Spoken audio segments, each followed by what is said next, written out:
it's hard to knock it. Everybody got their own thing. Everybody needs to eat together. If you start eating with everybody start eating together. All right, hello. God bless you, community family, and welcome to Gang Talk with Skipp Townsend and Sister Herron. You know, if you've been following us since 2009, we come here every Thursday to have this very important conversation with our community family because it is family business, huh, Skipp? Yes, ma'am. And as always, sister, I give honor and praise to God. I'm just grateful to be alive, to be here today. Another Thursday, I woke up and I'm not dead or in jail. I'm alive and well, so I'm truly grateful. Me too, because last time you told us about those close encounters you've had. Oh, yeah, I've had many. All those little lockup places you visited across the country. It's I was on a tour of different you was on a tour. In the United States, right. You could write a book. Right. Yeah. I really should. Just about the tours. Yes, about my tour of all the jails. And I would just like to give a shout out to the nice, clean ones that I was in. Anywhere else beat L.A. County Jail. I've heard bad things about that place. Right. You know, and I'm sorry it cost Sheriff Bakke his job, but that's a filthy hellhole. Right. And we just call it the way it is because we're about the truth. We're about this business, and we're not playing.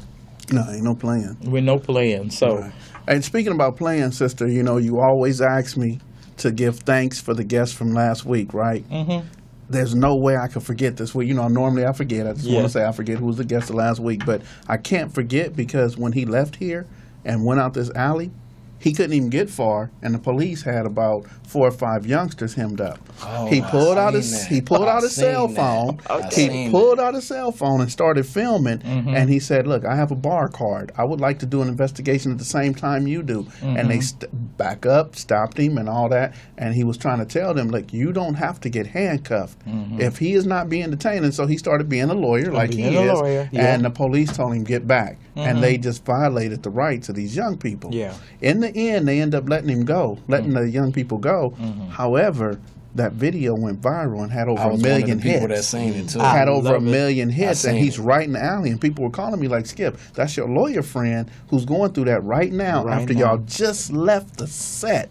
Y'all just left the studio, and it's happening right now." So a big shout out to Jaye person Lynn. Yes, Jaye. He told me he's about to go out of town for 10 days. I said, "Well, when you come back, you are our community hero. We getting behind you. You're going to do something. You're going to change this, and we're going to ride your back. You got a million people watching you right now, waiting on you to make that change because you know they messed up and gave you the information, and now you're going to give it to us, and we're going to make these changes." That's right. See, because we talked very candidly with him about the process with the Just Us system and the fact that he went to South Bureau, our home ground police division that houses all of them, and to see his client, and they were so disrespectful, they made him wait for 6 hours. Right. His dad brought him lunch. That's how long he was there. His father brought him something to eat.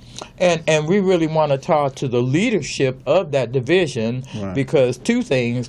We don't want that kind of conduct going on unchecked. Right. We want them to know we don't respect that. We don't appreciate it. It's going to cause problems. Right. It's illegal, as he said. Right. And the second thing is that we need an advocacy group that when that kind of thing happens, if it happens again, they get on the phone and start calling people. Start calling people and put them on blast. The same way that video went viral, we need to put them on viral. So like in the movie Malcolm X, when they had Brother Brown at the police station. So like if Jaye calls and said, "Hey, I'm outside South Bureau," and everybody get to call on the phone, and we all stand outside about 1,000 deep in front of that police station. That's what needs to happen so that they are sure that we mean business and we're not out here playing and we're not afraid. We're not playing. And look, I don't want anybody waiting for 1,000 people. No, well, we can go with 300. We'll take anybody that's ready and willing to come and show up, and let's fight this power that's working against us, because that's what it's about. It's up to us to fix that nonsense. It's not going to fix itself. I like that. They prove over and over again they are not going to fix themselves. So it takes pit bulls like us to grab a hold and don't let go. You know, till we get what we want. And pit bulls, they usually take a piece of meat Right. Well, they lock on you and shake things up. That's what they do. Looking for the pit bull. Yeah, well, and we have one in the studio, don't we? So we're going to train him. We're going to make him an attack dog. Her. I'm sorry, because she's a beautiful blonde pit, and she's a baby, and she's adorable, and we want her to stay that way. So I'm not going to train her to bite. Right. Well, sister, we have, and I don't know if it was on purpose, but we have independent black filmmakers right here. 1, 2, 3. We have people who have written and done stuff in the film industry right here. And I don't even know if you knew that Abdul Jalil actually does the same thing, because I didn't know he was coming. You know what? Do I know you? I believe you do, sister. You got to speak into the microphone. You got to speak in the mic. Well, we haven't started our introductions yet. So. Oh, is he starting right now? Yeah, let's introduce yourself, honey. Abdul Jalil, I'm outreach coordinator for Second Call. I'm also an independent filmmaker. And as a matter of fact, last weekend, one of the shows I produced on, Beauty and the Baller, aired on BET over the weekend. It'll be airing for the next 6 weeks. It's coming up. Beauty and the Ball, huh? Yes. Beauty and the Baller. That's right. And the Baller, okay. And the Baller. That's right. Okay, man. My name is Juan. I'm a filmmaker with my partner here. Been in the business for many years now. Director, writer, production designer, and pretty much in touch everything on the film set. That's my love, that's my passion, and that's what helped save my life. I'm glad to hear that. And you said Juan, brother? That's yes. What do they call you out in the streets? They call me Wicced. Yes, sir. Hey, we got to be clear, man. That's Wicced. You're talking about Wicked Juan, huh? Okay, Wicked. Okay. That's me. I'm West Bread Diamond. Everybody call me Diamond. I'm a host. I'm a TV host for NODR. It's a TV show, an urban fishing show that's coming out right now. What is NODR? Now let me break that down too. I'm gonna break that down. Now NODR stands for niggas on the river. Oh, but niggas stand for something. Yeah, it stands for never ignorant, getting goals accomplished. Mm-hmm. Whether it be on the fishing, whether it be us out there fishing, whether it's us in the hunting world or whatever. When we get to whatever area it is that we have to cover, whether it is fishing or hunting. We are serious. We are educational when we do it, but it's just we're being ourselves for the first time. But your show is based on the outdoor. Based on the outdoor world. It actually went viral. We got like millions of views. Yes. Like I'm one of the millions. Well, we need 1 million views to watch Gang Talk. Look, because this is real business, and this is life and that's death. That's why we appreciate. We actually appreciate being here. No, wait, hold on, because the Negroes on the river is real as well. Because brother, if you would share with the world what community you come from. I mean, I don't know how you want to call it, but I came from up out of schoolyard. I grew up in Venice. You feel me? But I'm from the schoolyard community. You feel me? Right. I grew up right here. You feel me? Like so for me to come. They just not average Negroes. These Negroes could be shooting at me. As a matter of fact, the older ones did. Look, you know what I mean? Yeah. So we got the right Negroes on the river. Let's put them on the river, get them fishing, so they not out here, and they got their mind together. They get some fresh air, and they get to learn, and not only learn, but they get to teach individuals how to be self-productive. Because if I can learn how to fish, I ain't gonna never ask you for a fish dinner. And that's the point of learning how to fish. Because you give a person the fish, they're gonna be hungry tomorrow. So you have to teach them. I want to interject. I really want to ask a question. Okay. Where do you fish? I fish everywhere. Right now, like I said, it went viral.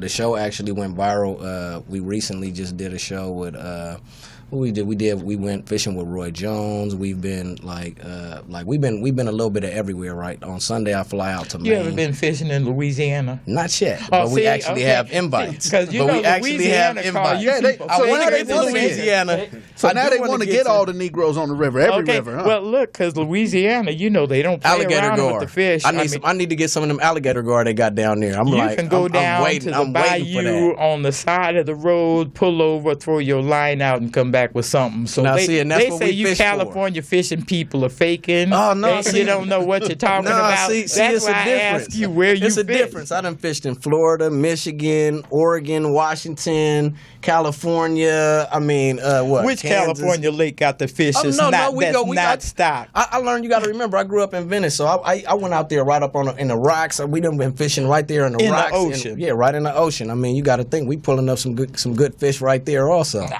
Everything else, there's some good fishing out here though. You got Pyramid Lake, you got Piru. It ain't got trout.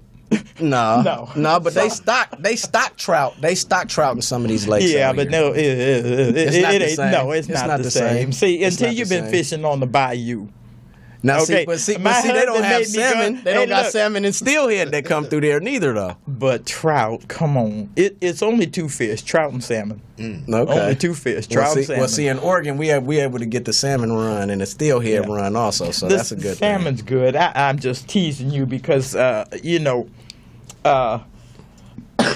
Louisiana's called the fishermen the sportsman state, and You need to get me somebody to get me on the river down there. Yeah, We willing to go. well, you can fish in their. They have a central park that's like on the. I don't want to say it's on the Gulf, but there's fish in there, and that's what Dale's family used to like to go to the riverfront and just fish all day long, and then it's by the Mississippi. So they got a reason to brag. Yeah, But they do. They got some good hunting, some good Yeah. fishing. They got everything outdoors that you want right there. first time, I hear road trip. Right. Yeah, so I hear it coming in too. Hey, and I hear it being filmed too. Anything, Right? everything. okay. Anything, everything. Right. Yeah. Hey. Yeah. Right. The first time I went fishing, it was on the Gulf of Mexico. And we were stuck in the mud because it rained. I mean, we had white bread and bologna. It was just country. It was fun. Well, that's It what was, y'all brought. Y'all brought white bread and bologna. well, we had to eat. We was out there on the brought Gulf. something There wasn't no 7-Eleven around there. But you could have Skip. brought something. You didn't have to bring white bread. Hey, look. White bread. Okay, bread and bologna. Okay, brown bread. Is that better? We brought No. brown bread and bologna. And Yes. turkey slices. Turkey No, slices. no, bologna. Don't stop playing now. Now, see, that's what I'm trying to get into hunting the turkeys and stuff, man. Hunting That's turkeys. when they tune in to Carbon TV, you're gonna be able to see we didn't change too much and nothing else about us. We stayed the same, but we staying educational. It's just the same thing that I learned with. I also used to work for Unity One. This was one of my superiors when I worked for Unity One. One of the guys that educated me, one of the guys that helped mentor me. Yeah. I was, you know what I'm saying. I was also working for Unity One also. So Bo it's like Taylor. all of this. It was all Bo Bo Taylor. Taylor. Yeah. Bo Taylor. Bo Taylor with Unity One. So it's like. So all think of those about this things. right here. Everything you guys are talking about. He talking about road trip. Does that make a difference in the young people's life? Say we grab a couple of people from Venice, grab a couple of people from around World on Wheels, grab a couple of people from out the jungles of Adams, and take them on a road trip. And Bo did this a couple times Yes. because I seen P.P.'s son. P.P.'s son, he rest in peace now, B.I. He had on blue shoes, blue everything, and my son had on red shoes. But they both got sick on that boat, and they became the best of friends. They was leaning on each other like this, one blue, all red, and they was like this, like, you all right? Yeah, I'm all right, homie. Keep pushing, man. I feel that. It's cool.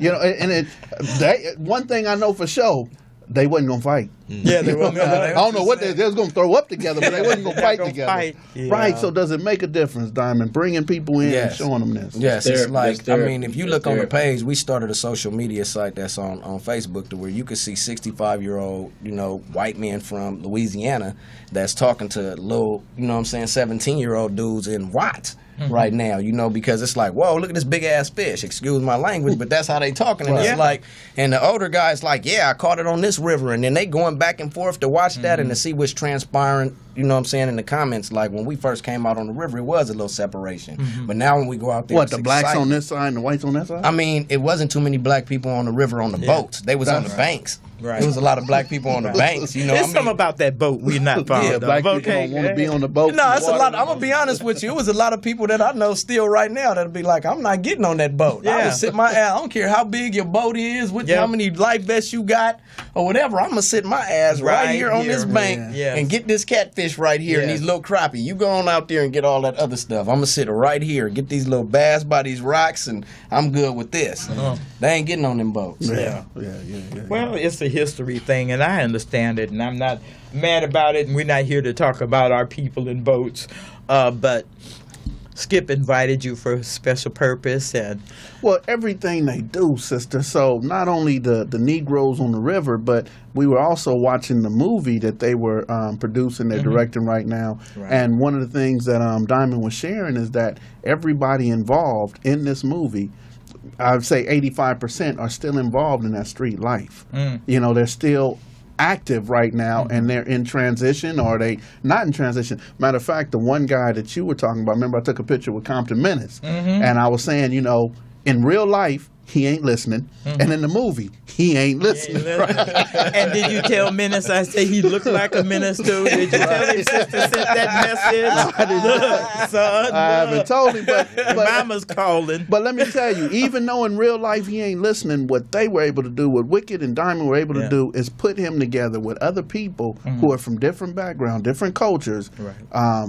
And they're not arguing and fighting. Yeah. So on the set, I'm looking at this one guy, I don't even know him, but he had a hat on, and on the side of his hat, he had his thumb up, and it was a TC hat. Well, I come from West Adams. I know you don't know what that means, sister, but what he's telling me on his hat is that I'm from 30 Crip, and my thumbs is up. And, I mean, you know, right. So I read hats just like I read tattoos, right? So I'm going to have to start reading hats. In this culture, you reading, it's like billboards. Any writing you pay attention to. Right. Yeah. So I'm just saying, to bring them together, that's why I asked them to come on the show, because it's really powerful what they're doing, and they're from the streets, and they're using their own money, and they're doing this, and they wasn't waiting on somebody to come and bless them with $1 million or something. So I wanted them to talk about the experience and talk about, you know, bringing, I mean, and like you said, he comes from the same place I come from, Unity One, where Bo Taylor taught us about building relationships. So I wanted them to come and speak to, you know, how this is coming about, and some of the lessons that you guys have learned in doing this. Come on, Wicced. It's funny you say lessons, because that's what we talk about every day, how many lessons we've learned. Where this started, you know, this is my friend as well as my homeboy. I'm from the schoolyard community. So this started as an idea that I had from working on another project, and he's a very good rapper. He's very, very talented, but I always saw more in him than just music. The way the songs he writes, the way he writes them, the way he can convey a story. So I would always tell him this, and I always saw that in him. So it just started as conversations, and I mean, little bro banged the script out in like 2 weeks. Wow. You know, just off of late phone calls, and all right, big bro, let me get back to it. Check your email. And I'm looking in the email like, damn, this boy is doing it. You know what I'm saying? We go over the points, and okay, let's change this. And, you know, I'm just so used to seeing urban films to where the guy is a rapper playing a role, or is leading to him being a rapper. And just me being in the film business, I didn't want it to go that route. Right. He took that part out, he changed it, and he knocked it out. And then it just became, he called me late one night, let's just do it ourselves. Yeah. Well, the truth is, we're very talented people. Right. Very talented. Right. By nature. And by nature. God gave us natural. that. It's a natural. God gave us a gift. Yes, he gave us many gifts. Yes. Many gifts. We have our young people, because of the nightmare, and that's what I call it, have lost that sense of purpose because their path has been jacked up. Their path has been jacked up. Their exit, their way out. It's like, now, we're going to cluster you over here and do these things to you. Then we're going to move you through the court, move you to the prison, on your way to the cemetery.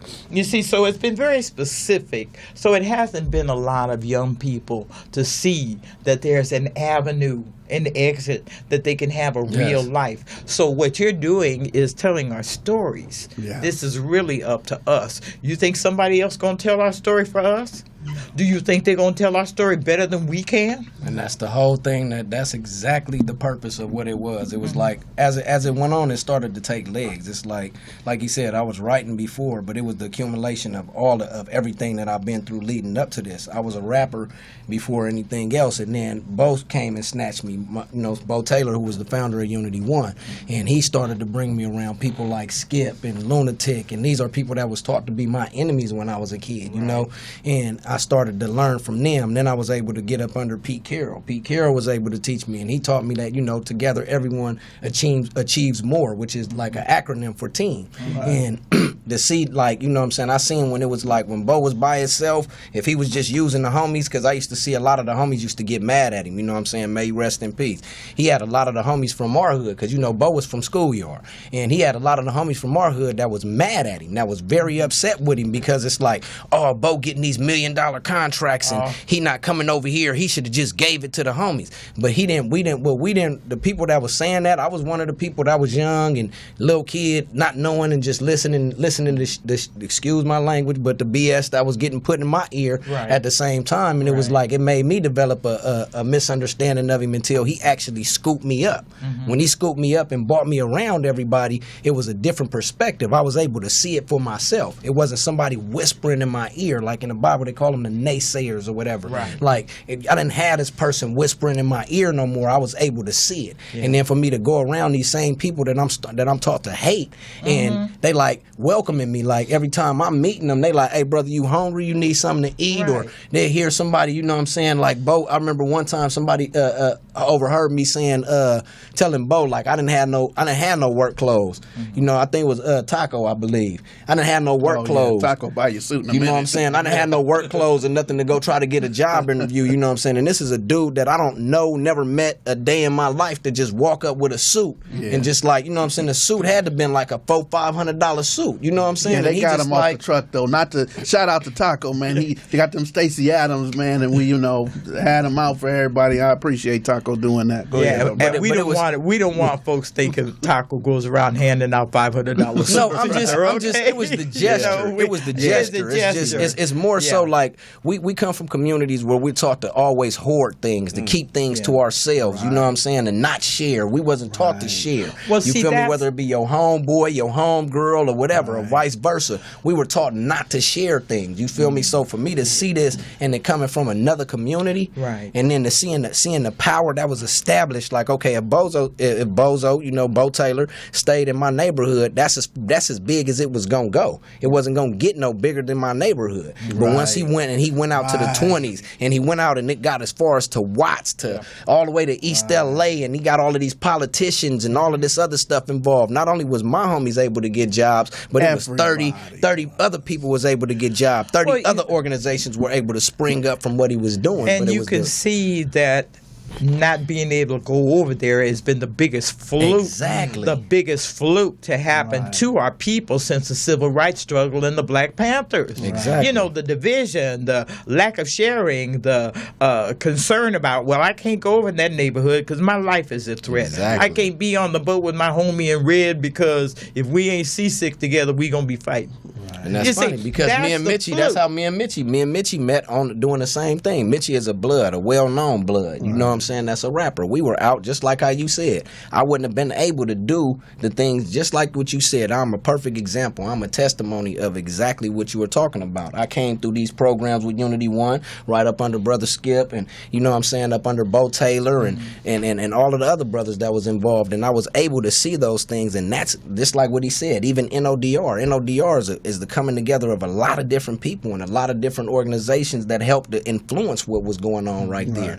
You know, it's like everything that we're doing is a direct result of what you were saying. People coming together. Right. Like he said, we had Compton Menace out there. We had Mitchie Slick out there. We had brothers from 30s. We had brothers from Venice Showline. We had brothers out there from Queen Street. We had brothers out there from who else came out here? Inglewood, NHP. Right.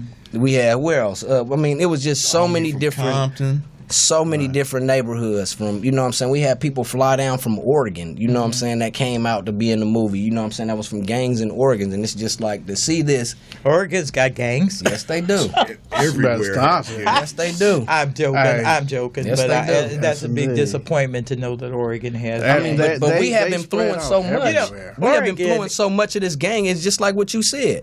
It's our responsibility. What we're doing with this movie, it is our responsibility to teach what we have. Excuse my language, but fucked up. We messed it up. We tore it up.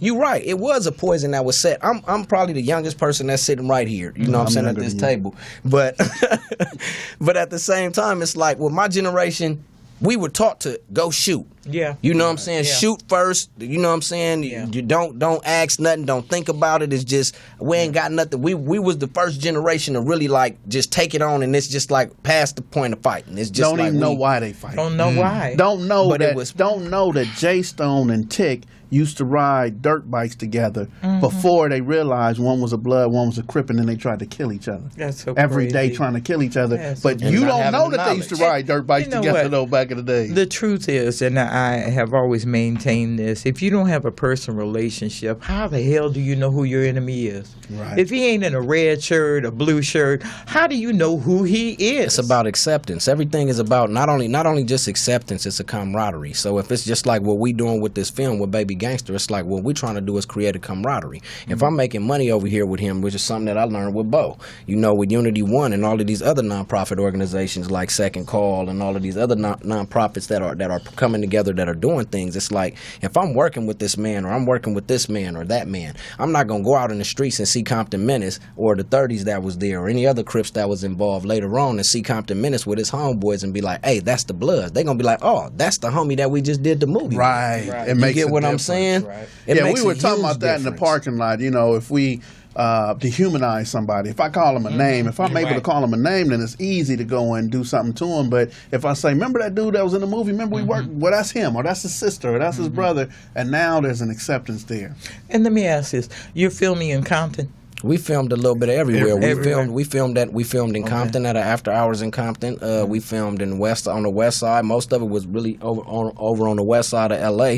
But it was like I said, we just brought in a lot of different gangs from different cultures around Los Angeles to make this happen. People that have really lived this life. We filmed by LAX, Venice, Midtown area. We filmed off of Adams. It was just, we had a lot of locations, but it was because of communication And the support of the community. Relationships. It all goes back to relationships. Yeah, You couldn't have- communication. Communication. You know, see, it's a fine art that we lost. Actually, we didn't lose it. We threw it away. Yeah. Our phrase became, I hate you, I'm going to kill you, don't come on my block. Yes. Don't come around here. True. For You what? know, see, so we have to reinvent our ability to communicate because I was raised by the village. Yeah. Okay? And this was not the future. We was the last we was generations looking of for. that. I remember going next door to borrow sugar or borrow salt. You can't This even is do that not- nowadays. this My mama is told me not- not to.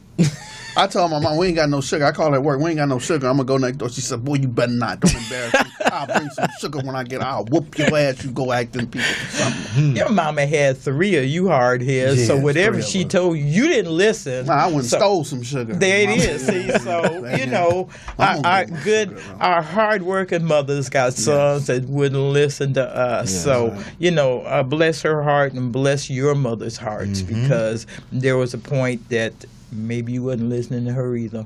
Well, we listening right. now, and it's a You direct listening result. now? Okay, I didn't ask you. You did say you were the youngest in here. How old are you? if you I'm mind? 37. 37. I'm Okay. 36.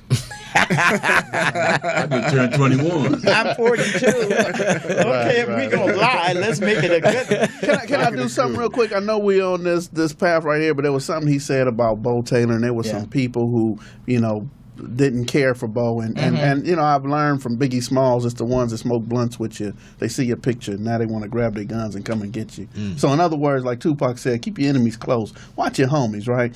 So I walked with Bo Taylor in the Imperial Course Projects one day, and I know I got the check, right? It was a $5,000 check, and Bo took $3,000 out. He gave me $1,500. Bo took $500. And he walked around the projects, and you know what he did? He called people that he knew, and I had no idea who these people were.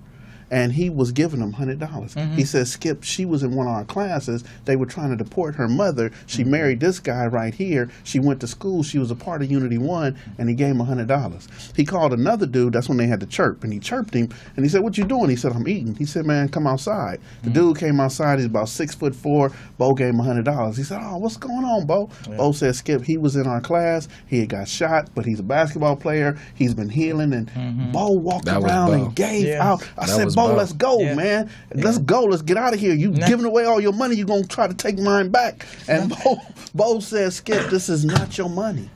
He said, this is not your money, man. This is for the people. This money that we get is for the people. So I just want everybody to know that I got mad as hell at Bo that day. I didn't understand it, but Bo walked around and gave 5 people $100, and I was sitting there thinking to myself, I'm hungry. I need something to eat. You only need $20 to eat, not $500. Yeah, but Bo was that dude where he was giving. He was just really giving. So for everybody who hated Bo, I would just like y'all to look at the camera right now.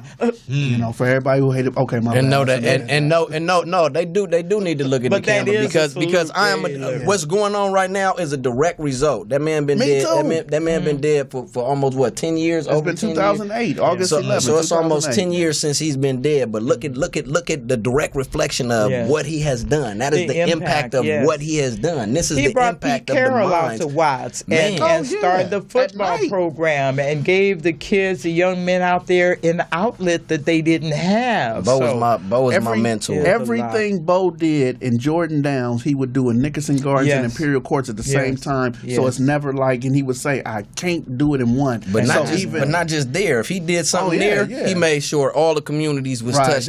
That he was involved. They was doing it everywhere. It was everywhere. He didn't care if it was somebody donated something. He didn't want to gain from it. He came and he put it right back into the community. He did. He put it right back into the community. He snatched me up, and it's like I said, with Baby Gangsta, with NODR, with everything that we doing, it's like sometimes I got dragged into some of this stuff. Like when we first started this movie was an idea that started as a $12,000, supposedly a $12,000 budget. So me and my buddies is like, okay, $12,000, this is feasible. Now, about $120,000 later, $120,000 later, we got $1 million movie though. We shot this movie with Arri Alexa cameras. We had the proper lighting. We had real gunshots. We had real when the windows was busting. We had the real. We created a real experience, and not only did we create a real experience, but we were able to watch like how I was in awe of what my big homie Bozo was able to do and bring me around different people, my little homies and the people that was other little homies that was around there, whether they be blood, Crip, or otherwise, they were able to come on the set and see that it was people that they grew up with, that came up from places that was like them, that were able to come together, bring their money together, not only bring their money together, but come in. These dudes came in for 3 months, bro, for 3 months straight. We wasn't paying them. We wasn't able to give them nothing but food and water. And they trained to be the best actors that they possibly could to fit these roles. Okay, because see, I hear the passion and the excitement in your words, but sister stays in the bigger picture. Okay. I'm looking at the bigger picture. Where do we go from here? What is the purpose of your message? What do you hope to accomplish with it? We have to tell these young people something. We are going to the theaters with this. Okay. If we Wicked, I want you to add, because you just he been quiet. Go ahead. I am. Now this is where you come in. Yeah, because what he's saying is what I feel. What we're doing from this, like he was saying, was bridging our communities, showing that it don't matter if you grew up over there, I grew up over here. At the end of the day, we all want the same thing. There it is. You know what I'm saying? Which, why am I going to hate you for where you live at? Do you own property there? You know what I'm saying? That's our main goal, is to own property in our communities, to give back to the communities that we've been taken from. But what we're also trying to do is, everybody doesn't have to be an actor. Somebody has to do the catering. Somebody has to do security. Somebody does hair and makeup, sound, the lights, the setting. camera. So it's also providing opportunities within our communities, instead of, I wrote a script or I live this tremendous life, but I'm going to wait for somebody to come give me some money to do something. So we're also trying to show an example of, we can do this ourselves together. And everybody that's involved in it and did put in all of the work, the vast majority of them are still shareholders in this project. So it's like for the end, until the end, it's like we created a franchise with this movie. And as long as this movie is selling, then they will always get a portion of it. So it's something that we learned at Unity 1 to become more self-sufficient. See, that's what I also learned. We'll go into these programs, or we'll go into these group homes, or we'll go into these jail systems, and it's like a AA A meeting. Hey, do this. I did this. Don't be like me. I'm gone. No, what this is doing is we are showing them, okay, we're going to do another project after this. And then when we come into your community and we're looking for actors, you know what I'm saying, this is something that you can have. And we're also shedding a blueprint so that they can make money later on. I don't want you to misunderstand me. Right. Can I do this real quick? So there were some things we talked about outside in the parking lot, and I know, sister, I know what she's getting at. Some of the things that you guys have done that you have not told her. Like some of the things inside of this movie, the message. For example, bringing me in. So in most neighborhoods, when it's about to go down, the older dudes be like, man, go get them dudes. The scene I was just watching where the homie pulls up in the car, the OG separates from the youngster because he might tell, and get at the other dude like, man, something's going on because that's too far. So there's messages in this movie that's going to be given to the people. For example, when Skipp comes in and I see Menace, and I'm like, let me holler, and Menace is in my pulling me like, nah, we ain't going to pray. We ain't no come to Jesus. No, we going to do what we do. So there's messages in there that when people see this movie, they'll know that there's interventionists. There are people who want to stop it. There's also a reason. The reason is not just because we're animals in the streets, so I'm sitting here telling y'all a story, not because we animals in the streets, but because someone's sister was slapped. So just like in other movies, it's like, Minister Society. Oh, he talked about your mama, so you shot him. That's why black people kill people. No, there's some underlying. Or you said you want to suck my dick in the alley. Excuse my language, but so I'm gonna kill you over those the are cheeseburger, those are the things that I believe. I'm not gonna speak for sister, but those are the things that sister needs for you guys to talk about. That when the young people and other people see the movie, they get something from it where we can move forward. And let me clarify something, because when I say bigger picture, I mean sustainability. Sustainability. You make one movie, now what? Where do we go? We already have 4 other scripts. No. I'm not talking about you. I'm talking about the people that are involved with you. I get what you're saying. See, I see you going somewhere, but the people that joined you in this, where is their growth coming from? Because look, I'll let you. when you say actor to somebody born in Los Angeles, it's meaningless. There are a lot of unemployed actors in this city, and most of them in my community. See, so I'm looking for something beyond acting. You know, the physical labor of it, the skill set that goes along with making motion. Not to cut you off. Cut me off. I did almost 13 years straight in the state penitentiary. Oh, bless your heart. When I walked out the last gate, the CO told me you'll be back. Yeah, they always do. My original sentence was 7 years. Oh. I doubled my sentence in there from getting in trouble. Yeah. For one thing, I didn't think I was going to live past 25. I didn't care. Prison saved my life. I didn't care about getting out. That's why I kept getting in trouble.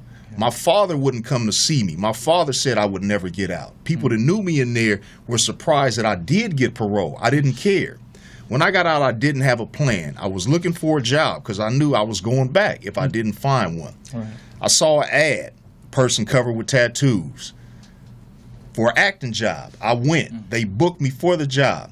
Now, I understand what you're saying. Everybody can't be an actor. I started as an actor, and then I saw myself working on the other side of the camera because I looked at myself like I'm more than this. When the director's telling me, you make it real. Because they drawing tattoos on people. Or this person, he's just a regular person that they trying to turn into a gangbanger.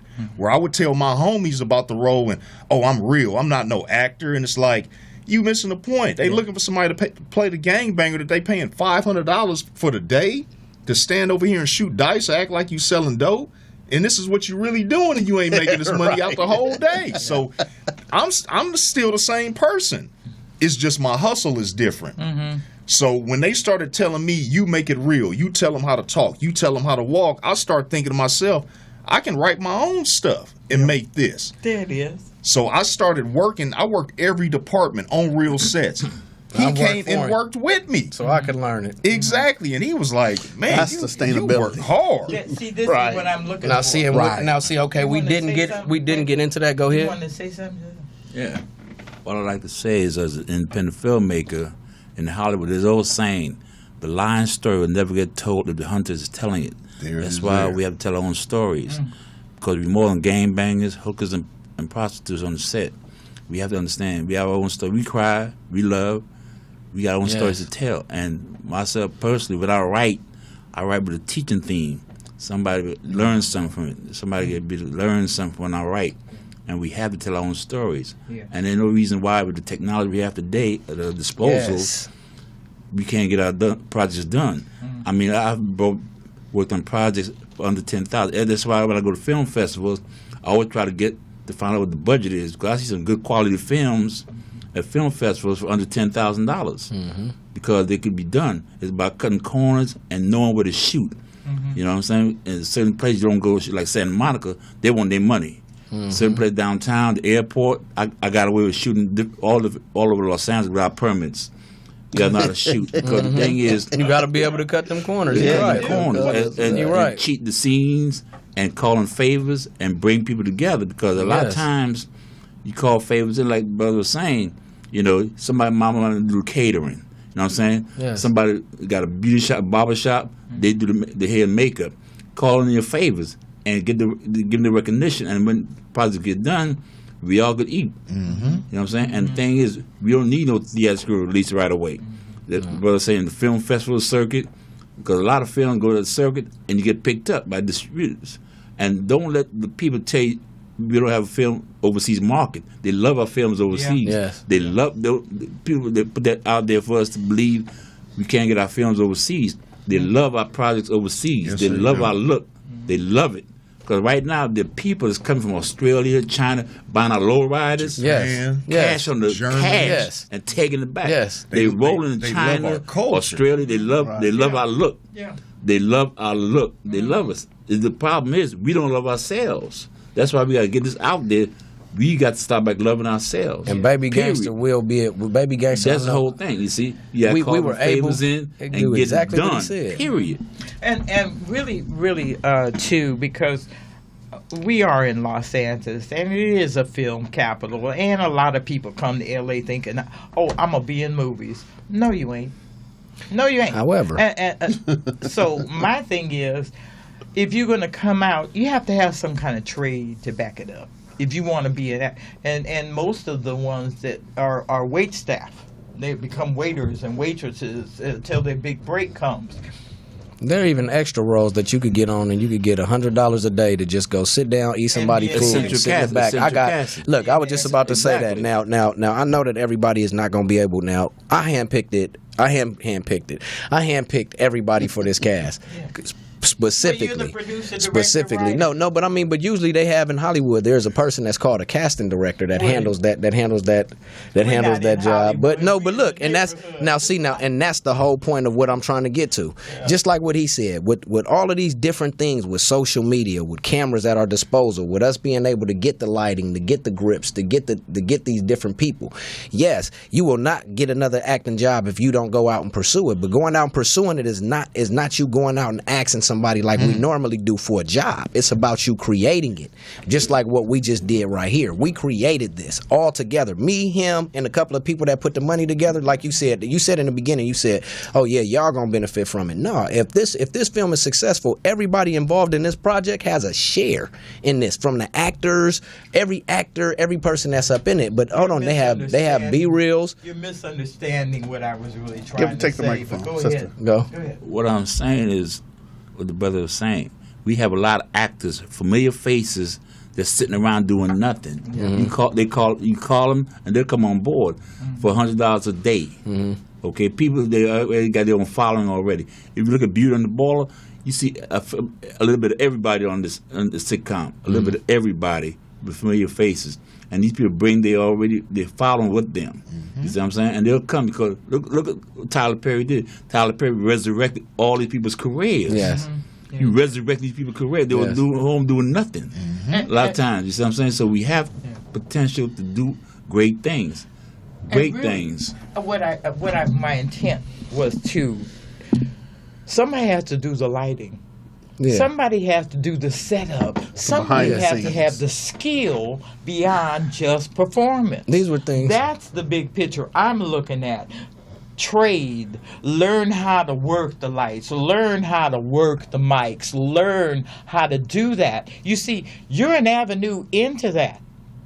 the one that knows how to do it is qualified to teach somebody else, so that we're all not sitting around unemployed actors. But you got to really learn. You have to want to learn to do. Exactly. Yeah. Well, see, everybody thinks of Hollywood. They only think about acting. They don't think about employment. I got a partner named Dean. Dean, I went to school with in Watts. We went to the Catholic school on Century in Compton, right?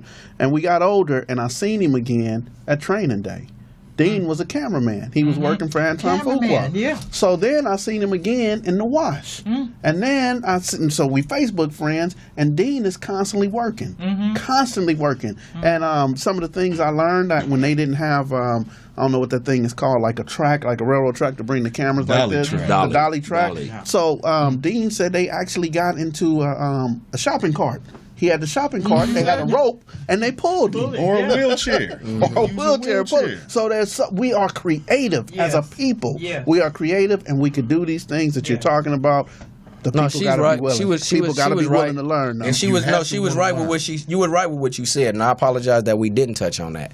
When we first went into these rehearsals, and we were at these rehearsals for 3 months, it's just like I said, we couldn't promise them no money or anything at that time. We had to put a lot of that money into the production side. Started out with $12,000 idea. Who you going to pay? Yeah, I mean, for real. And it was like, I mean, and these are people that's from the streets. Like you said, 85% of them outside of Compton Menace, Black Jesus, who's also in the movie, Mitchie Slick, who's also one of these big, a big rapper out here, you know what I'm saying? I mean, outside of them, a lot of these other people don't have nothing else in their life. Yeah. They didn't have anything in their life. Yeah. We had one of the guys that got caught up in the thumbs down operation with the feds a while ago, to where he can't really do nothing because they watching him. He can't do nothing. So this was an outlet for him. Because of that, he is on backstage now looking for more jobs like that. We also explained to him what positions we started at. Like he said, I worked as right up under his assistant as an art director under some of his sets that he worked on. We also told him about PA jobs that they could go out there and get, because the production assistants still get paid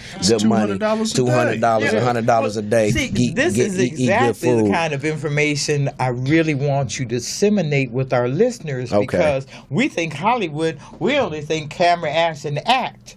You see, we don't think about we're not thinking Hollywood. Picture. Thinking neighborhood. Yeah, we thinking, we want to show everybody from our neighborhood that to get the Hollywood thing out of their mind. No, I'm serious. It's like, okay, NODR, perfect example. Right. Perfect example. NODR was started on a DSLR camera. Now, I know this sounds funny. A little DSLR camera that you can pay $200. Don't know what a DSLR camera is a DSLR camera is an easy camera that you could go find anywhere right now. Some of them you could find for $150. At the pawn shop. 200, yeah, anywhere. At the pawn shop or anything. I took one of those cameras. I took an editing program that you can start with a free trial. They give you a free trial on it for 30 days for that month. I went out there with my brother and I filmed the first episode of NODR with that camera and a trial editing program. Now has become the biggest growing fishing show in the history. Yeah. In history right now. And it's just how to edit. I mean, but there are things. No, but hold on. Do you remember how I learned? I was not an editor. I was not an editor. I was never an editor. What I did was I went on YouTube. I was able to sit back and watch somebody edit one of my music videos before. Just watch them do it. And then what I did was I went on YouTube and I studied every piece of information. If I wanted to learn how to make a fade into it, I went on YouTube. I said, "How do you fade in Adobe Elements?" Yeah. It's steps to it. If you really, it's just like what Wicced said. It's just like what he said. What everybody else is saying right here at this thing. You have to want it. If you want anything, there are loopholes and there are ways for you to get around it. We have, like you said, we have some of the brilliant minds coming out of our communities, but we lack the execution. With this project and with everything that we're doing, we want to be testimonies, and not just testimonies that get up here and say, hey, this is how we do it. Hey, you know what? After Baby Gangsta, and I'm saying this to all the listeners and everybody that's out there, we have future projects, and we will be calling on people from the community to be in this movie. We're not going to call on a lot of these actors that are sitting out of work. We're calling from people that wanted to be actors. We're calling from people from our community that want to stand up and want to have a voice, that can come help back and help us through every step and every phase of this. This is not just one project. This is a project that we hope help will be something that catapults many more to come and more that's like us. Lives. You know what I'm saying? It's just like what we've been trying to do. Everything that we're trying to incorporate. It's like just like what you said. It's like every aspect of it, from the catering to besides the production side of it, everything was bought from the community. If we went and got a location for a house, we paid somebody in the community that was a homeowner that we knew. We gave them that money. We didn't go look for our craft service. That was my mama and Couture and the homegirl and Couture with her catering service. So it's showing a person, but you have to want it. You can't sit home and play video games. I think what we're miscommunicating here is the skill set behind the camera. Somebody has to know, I can be an engineer with that mic. I can be a camera person. I can be craft services, like you said. But there are other jobs in the industry will take you to another film. This is what I'm advocating. Some skill that will keep you working. It took us knowing all of the stuff that we did. That this is how you regained That's your how I learned lifestyle. everything. Yes. But see, when I started as an actor, when I quit being an actor, I had a co-starring role in a movie. They paid me cash. They paid me a lot of money. I quit after that. I didn't want to be an actor anymore. And I started over again as a PA on set, picking up trash, passing out the waters, setting up the director's chairs, making $200 a day. But they feed me, but I'm on set where I can see every department and actually learn. What do I like? Do I like the props? Do I like camera? And I get what you're saying. You don't have to be, basically what she's getting at is you don't, and this is something that we have portrayed throughout through the makings of this film and before. It's like you don't have to be an actor to get into Hollywood. You don't. No. You could be a production assistant. No, look, but to get into any side of entertainment, you don't have to be the actual rapper. You don't have to be the actual person. There are producers, there are engineers, there are actual writers. There are actual writers that like with me, I actually don't act in the movie, but I wrote the movie. You know, like it was a perfect example of that. I left that for an opportunity. Though I did in the beginning want to play in the movie myself, I was like, hey, let me get my black ass on here, excuse my language, and put this face on here too. I want some screen hits or some, you know what I'm saying, somebody in my inbox. But you know, it was like, you know what, you got to take a step back sometimes, you know what I'm saying, because it's opportunities. It's like this opportunity was given to me. Why not give someone else this opportunity? So let me ask what I like this to real say, quick. Skip, is I tell people if you're interested in getting the showbiz, look at the end of the movie, the credits, and see what piques your interest, and Google it. Yes. All of them the jobs at the end of the movies. Look and see what piques your interest, and Google it and see what's right. Try. So one of the things I want to say though is because even though you stepped back, you stopped acting, and even though you're not in this movie, you're still artists. Yes, you guys are artists. So this is the question that I want to ask you: as an artist, do you have a moral obligation to change the world due to your art? Yes, absolutely. You know, because and I hear that absolutely, but when I see movies and I was sharing with you guys that I got a lot of respect for Ice-T and Ice Cube, but when I see the movies and that they are coming in as police officers, and I know how they truly feel in their heart about growing up, you know, they songs told it all. For me, that obligation is gone. I'm just going to make the money at this point. So do you have an obligation to change the world using your art? And if so, how are you guys going to change the world using Baby Gangsta and these Negroes on the river? Well, from me, it's our stories, because the people you were talking about, were they actually in gangs? Have they actually been to juvenile hall? Have they actually been to the penitentiary? So from our eyes, we see it differently, because even though I'm out, I never forget where I come from. I still relive that. Just as an Army veteran has PTSD, I go through the same thing of being in institutions for so many years, being away from my family, pretty much being a modern day slave, shackled up, taking a 14-hour bus ride all the way to Sacramento, going to Folsom, and dealing with the politics in there. So I'm still the same person. So when my homies see me, oh, you lucky, and it's like, I'm still the same person that you were. I'm still the same person that told you to come on, man. But being a PA, working on set, I've worked on sets for 24 hours a day, plenty of times, picking up trash, carrying a dolly up 5 flights of stairs, taking a dolly out to the edge of the water, walking through sand to where they try to break you, but you have to let go of that pride to say, you know what, I gotta do this because I want better for myself. I'm not Wicked no more.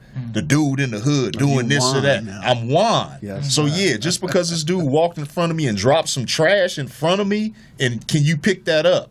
Can I be tough or put my pride in my pocket and pick it up and say, you know what? I'm going to take his job one day. Man, that's powerful. Yes, that's powerful. You should have said that when we first came on. Man. Why did you wait till it's time to go off to say something like that? You got to let it build up. Now we can come back. All right. Nah, it's like it's just like with I'm going to be honest with you, like with niggas on the river, I get a lot of backlash sometimes. until people understand. It's like what it is that the message or what it is that we're trying to do. We're trying to tap into markets that otherwise they would have turned their eye to. They turned they back to, and not only are we doing that, we are doing it and showing people that you can be self-sufficient. That a thought, everything in front of us was a thought in somebody's mind at one point in time in life. That's the message that is about this show. This is about us and how we take care of ourselves, how we survive, how we become sustainable in Hollywood. You see, and you're creating that exit, and this is really what I want our listeners to receive from you. Gotcha. We don't have to go over there when it's right here. You're right here. We can do this for ourselves because we need to. And we need to utilize our best resources, and our best resources are right here. And it's the people that your best resources is the person that they told you to stay away from. Sometimes. The people that they told me to stay away from. It's like, I mean, I'm being honest with you. I could not have done this film without Bloods. I could not have done this film without different communities. You know what I'm saying? Without doing this, without going to these different communities. I could not have done this film without every single location that was used in this film. Every location was someone from the community that knew what we were trying to do and believed in it. You know what I'm saying? And didn't send you through these hurdles that they would send Hollywood through. They was like, hey, you could come here. Matter of fact, my mama finna cook some cornbread for somebody if you want it. You know what I'm saying? Like, things are changing for us in Los Angeles. You know, we've accepted the reality that lifestyle is not getting us anywhere. If anything, it's just killing our people. It's killing our future. It's killing our children and our poor mothers, my God. Yes. They're just, devastated. So we cannot keep that up. And so you provide the exit. You provide the option, the outlook that they haven't seen before. You see, that's the beauty about who you are and what you're doing. You wanted to say something? Yeah, so whatever you say, this got to be your closing remarks going out to the people real quick. We're going to shut down. We're going to go around. What you want to lead the people with? We're in the process of putting together a production incubator for the community. We have commitments from record producers already to come on board and teach the children. And what Juan's saying earlier, to sum it up, we have to understand our lanes. There are different lanes in Hollywood, and know your lane. What piques your interest, and respect other people's lanes, and get something going. Right. So Juan, what you want to lead the people with, brother? Dream big, man. You know, freedom is a blessing, and tomorrow's not promised. So dream big. Don't never let nobody just tell you what you can do in your life. Do what you want to do and go for it. Don't make excuses. Don't look for handouts. You know what I'm saying? Surround yourself with good people that feel the same about life, and man, make the most of it. Yes, sir. Diamond, what you gonna lead the people with, brother? Man, everybody just got to come together. This movie is a reflection of it. NODR is a reflection of it. This show is a reflection of people coming together. And when you can come together, just like what I said before, acronym I learned from Pete Carroll, together everyone achieves more. The community on the outside that you was taught is your enemy will be the community that may save you in the end. So come together with them. Yes, indeed. So what I want to lead the people with is always keep your head to the sky. Earth, Wind, and Fire said that way before I did. So, if y'all could do it, I could do it. Well, thank you guys for coming. Thank you so much. God bless your community family. Thank you for listening, and Gang Talk will be back next week.